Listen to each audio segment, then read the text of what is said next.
So guys, আমার যে ভিডিওগুলো আছে সেগুলোর ভিডিওর উপর যে থাম্বনেল লাগাই সেই থাম্বনেলগুলো আমি কিভাবে লাগাই কিভাবে বানাই সেটাই কিন্তু আজকে ভিডিওতে আমি আপনাদেরকে দেখাবো। ঠিক আছে, আপনিও আপনার ইউটিউবের জন্য অথবা আপনার ফেসবুক পেজের জন্য যে ভিডিওগুলো আপলোড করেন সেগুলোর প্রতি কিন্তু একটা থাম্বনেল বানাইতে হয়। ইভেন এখানে যদি আপনাকে একটা কথা বলি, সেটা হচ্ছে একটা থাম্বনেল কিন্তু একটা ভিডিওর জন্য মোস্ট ইম্পর্টেন্ট, মানে সব থেকে ভালো একটা কাজ হচ্ছে আপনার থাম্বনেল বানানোর একটা কাজ। অর্থাৎ আপনি যদি থাম্বনেলটা ভালো করেন তাহলে কিন্তু আপনার ভিডিওতে অনেক বেশি ভিউ হবে। ঠিক আছে, অর্থাৎ থাম্বনেল যদি ভালো করে না বানান তাহলে কিন্তু আপনার ভিডিওটা রিচ করবে না এবং মানুষ বেশি ক্লিক করবে না। ঠিক আছে, তো এমন কিছু থাম্বনেল দিবেন যেটা আপনার মানে মানুষ পছন্দ করবে, দেখবে, সুন্দর হবে। তো কথা না বাড়াই, যে আমি যেভাবে থাম্বনেলটা বানাই সেভাবেই কিন্তু আমি আপনাদেরকে দেখাবো। তো থাম্বনেল বানানোর জন্য আমরা কি করি সেটা হচ্ছে যে পিক্সেল ল্যাব যে অ্যাপ্লিকেশনটা আছে সেটা আমরা ব্যবহার করি।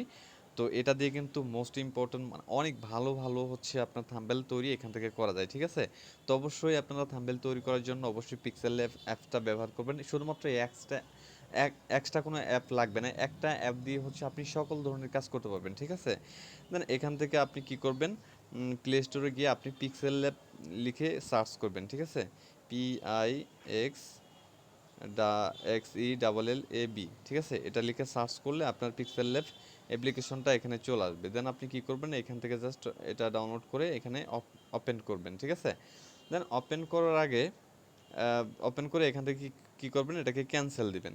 ক্যান্সেল দিয়ে আপনারা একটু ডান দিকে স্লাইড করবেন, এখান থেকে সাদা ব্যাকগ্রাউন্ডটা সিলেক্ট করবেন। দেন এখানে থ্রি ডট যে আইকনটা আছে এখানে টাচ করবেন। টাচ করার পরে এই যে ইমেজ সাইজ লেখা আছে দেখতে পাচ্ছেন, ইমেজ সাইজে টাচ করবেন। দেন এখানে যে কাস্টম লেখা আছে, কাস্টম, এখানে টাচ করবেন। এই কাস্টমে টাচ করার পরে এখানে দেখতে পাচ্ছেন ইউটিউব থাম্বনেল। ঠিক আছে, দেন এখানে সিলেক্ট করে এখান থেকে ওকেতে ক্লিক করে দিবেন।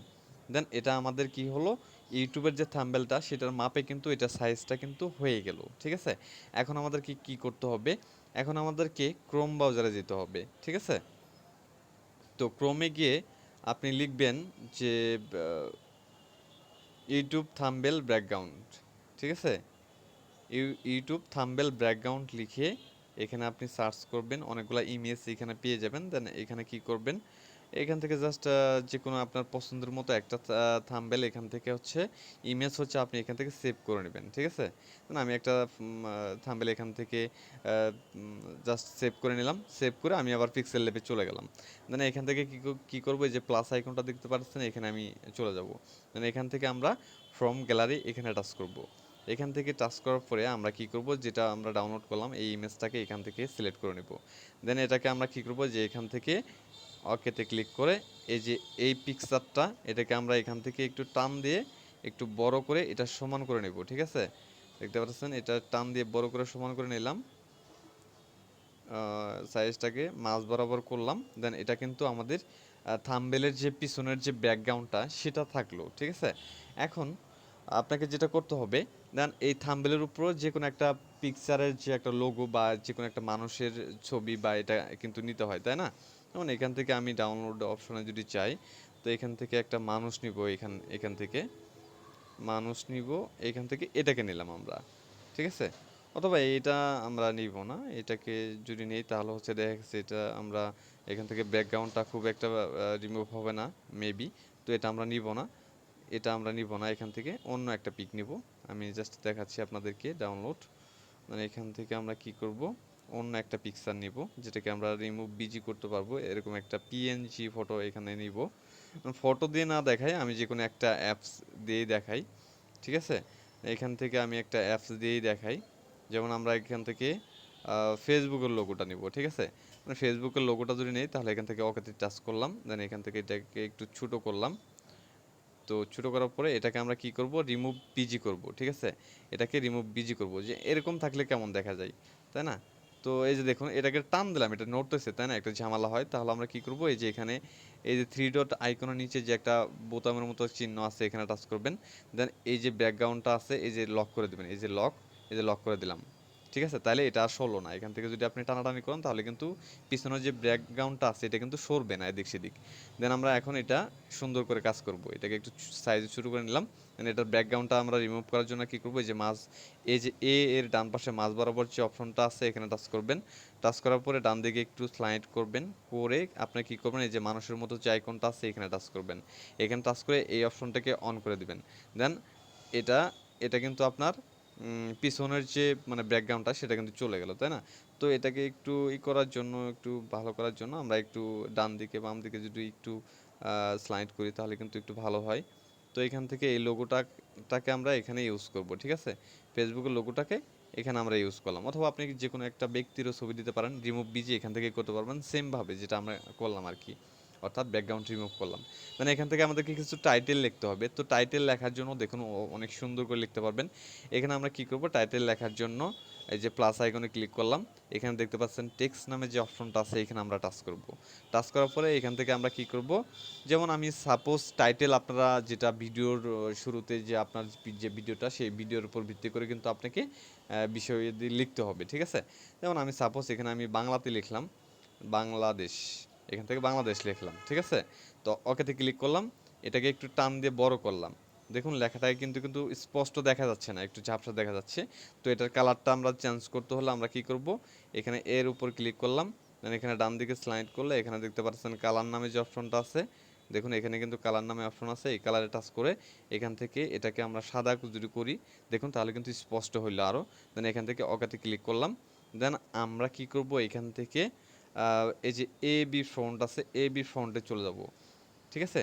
তারপরে এখানে মাই ফন্ট নামে যে অপশনটা আছে এখানে টাচ করব। এখান থেকে টাচ করে এখান থেকে এই যে লেখাটা আছে বাংলাদেশ লেখাটা, এটাকে আমি কিন্তু একটু মানে স্টাইল করতে পারবো। যেমন আমি যদি এইভাবে দেই তাহলে হচ্ছে ভালো লাগতেছে না, এইভাবে দিলে, এইভাবে, এইভাবে, হ্যাঁ এইভাবে থাক। এভাবে থাকলে কিন্তু বাংলাদেশটা কিন্তু লেখাটা কিন্তু জোস লাগতেছে, তাই না? দেখুন বাংলাদেশ আমি লিখলাম, ঠিক আছে? অথবা আমি ছোটো করলাম, অথবা এই লেখাটা ভালো না লাগলে অন্য অপশন আমরা ব্যবহার করতে পারতাম, ঠিক আছে? বাংলাদেশ লিখলাম। তারপর যদি আমরা ইংলিশ লিখি তারপরেও কিন্তু আমরা এখান থেকে ইংলিশ লিখতে পারবো। যেমন BANG বাংলাদেশ, ওকে। আমরা এখান থেকে বাংলাদেশ লেখাটাকে একটু বড় করব, বড় করলাম। বড় করে এটাকে আমরা কি করব, সেমভাবে এখানে ডান দিকে যায়, এখানে কালার নামে যে অপশনটা আছে, তো এটাকে আমরা লাল নীল এরকম করে দিতে পারবো। দেন আমরা এখানে এই যে ওকেতে এখানে টাচ করব। টাচ করে এই লেখাটাকেও আমরা স্টাইল করব, AB স্টাইলে যাব। সেমভাবে AB স্টাইলে চলে যাওয়ার পরে তো এখান থেকে আমরা এই যে দেখতে পাচ্ছেন এখানে কিন্তু মাই ফ্রন্টে আসতে হবে না, এখানে ফ্রন্ট লেখা আছে, এখানে চলে আসবেন। তো এখান থেকে জাস্ট আমরা এটাকে একটু ঘোরাইতে পারবো। যেমন আমি যদি এইভাবে দেই, এইভাবে দেই তাহলে লেখাটা একটু স্পষ্ট হইলো, মানে একটু জোস হইলো আর কি, ঠিক আছে? দেখুন এইভাবে কিন্তু আমরা থাম্বনেলের যে বিষয়াদিগুলো আছে, লেখালেখির যে বিষয়গুলো, বা আমরা যদি কোনো পিক এখানে ব্যবহার করি সেগুলোও কিন্তু এখান থেকে আমরা খুব সুন্দর করে এখান থেকে সাইজ করতে পারবো, ঠিক আছে? মানে রিমুভ বিজি করতে পারবো আপনার যেভাবে খুশি সেভাবে, যেখানে অপশনে এখানে কিন্তু আপনার ইচ্ছা মতো বসাতে পারবেন, ঠিক আছে? একটা মানুষের ছবি অথবা আপনার নিজের পিক কিন্তু এখানে দিয়ে কিন্তু আপনার থাম্বনেলটা সুন্দর করে জায়গা মতো সাজাইতে পারবেন, ঠিক আছে? সো এভাবে হচ্ছে আপনার থাম্বনেলের কাজটা করবেন, ঠিক আছে? আর কিছু অনেক কাজ আছে আপনার পিক্সেল ল্যাবে ঢোকার পরে আপনার যদি মনে হয় যে এই কাজটা আমি পারতেছি না, তাহলে এই ভিডিও নিচে এসে কমেন্ট করবেন যে ভাই আমি এটা পারতেছি না সেটা পারতেছি না, তাহলে কিন্তু আমি আপনাদেরকে দেখাই দেবো সবগুলা বিষয়, ঠিক আছে? মানে একটা একটা ভিডিওতে সব কিছু তো দেখানো পসিবল না, অনেক লং হয়ে যাবে ভিডিওটা। তো এটা হচ্ছে আপনার থাম্বনেল তৈরি করার বিষয়। তো এখন হচ্ছে আপনার সেভ করার জন্য আপনাকে কি করতে হবে, তো এখান থেকে যে প্লাস আইকনের যে ডান পাশে যে চিহ্নটা দেখতে পাচ্ছেন এখানে টাচ করবেন। টাচ করে এখান থেকে যে সেভ ইমেজ নামে নিচেরটা সেভ অ্যাজ ইমেজ, তো এখানে টাচ করলে কিন্তু আপনার এই যে সেভ টু গ্যালারি এখানে টাচ করলে আপনার এটা কিন্তু গ্যালারিতে অ্যাড হয়ে যাবে, ঠিক আছে? এখানে জাস্ট একটা অ্যাড চলে আসবে, অ্যাডটা আমরা কেটে দেবো। তো অ্যাডটা কেটে দিলাম কিন্তু আমাদের সেভ হয়ে গেছে। এখন যদি আমরা গ্যালারিতে যাই তাহলে এই পিকটা আমরা পেয়ে যাব, অর্থাৎ এই থাম্বনেলটা আমরা পেয়ে যাব। এখন এই থাম্বনেলটা আপনি ইচ্ছামতো আপনার মনের মতো কিন্তু সাজাতে পারবেন, ঠিক আছে? সো গাইস আমি যেভাবে থাম্বনেল তৈরি করি সেটা কিন্তু আজকে ভিডিওতে দেখলাম। তো ভিডিওটা দেখে যদি একটু উপকার পেয়ে থাকেন তাহলে অবশ্যই সাথে থাকবেন। Thank you so much for everything. দেখা হবে অন্য কোনো ভিডিওতে, সে পর্যন্ত ভালো থাকুন, সুস্থ থাকুন, টেক কেয়ার, আল্লাহ হাফেজ।